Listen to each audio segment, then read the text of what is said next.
Bienvenue dans vos conseils du libraire. Nous allons parler d'un livre aujourd'hui qui est un excellent livre pour présenter l'islam, pour accompagner une personne qui se pose des questions sur l'islam, ou bien même pour accompagner les premiers pas d'une personne qui se met à pratiquer avec sérieux sa religion. Alors, ce livre est écrit par Philippe Joly et il nous propose de découvrir ou de redécouvrir l'islam. C'est-à-dire que d'une manière simple, accessible, douce, posée, agréable à lire, va nous expliquer qu'est-ce que l'islam, qu'est-ce que le Coran, qui est le prophète alayhi salam,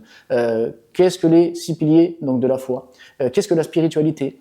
qu'est-ce que l'islam qu'on a par héritage et l'islam qu'on a par conviction, la présence musulmane en France. Bref, il va aborder des sujets essentiels pour toute personne qui souhaite découvrir l'islam ou qui souhaite cheminer dans l'islam. Alors pourquoi j'ai décidé de présenter ce livre? Moi je l'ai lu, il m'a beaucoup plu parce qu'il est vraiment écrit d'une manière douce, agréable, on ressent la douceur et la beauté de l'islam, mais il y avait un chapitre qui m'a un petit peu dérangé. Le chapitre qui m'a dérangé, c'est lorsqu'il aborde la question du wahhabisme ou du salafisme. J'ai trouvé que c'était un peu caricatural de l'aborder de la manière dont il l'a abordé, et que dans un livre pour présenter l'islam, il est dommage d'aborder des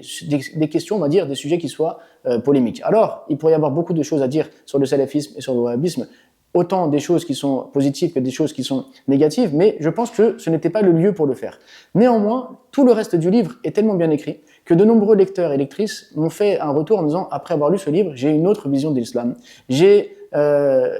une certaine douceur, une certaine tranquillité, une quiétude qui s'est, on va dire, installée en moi, car la manière dont les choses sont expliquées, la manière dont les choses sont abordées, sont tellement simples et accessibles que finalement, on n'est plus face à des connaissances larges et difficiles à acquérir au point qu'on est perdu, mais on comprend vraiment le but de l'islam, la beauté de l'islam et la manière donc de se rapprocher d'Allah Azza wa Jal. Donc c'est vraiment un livre qui est beau,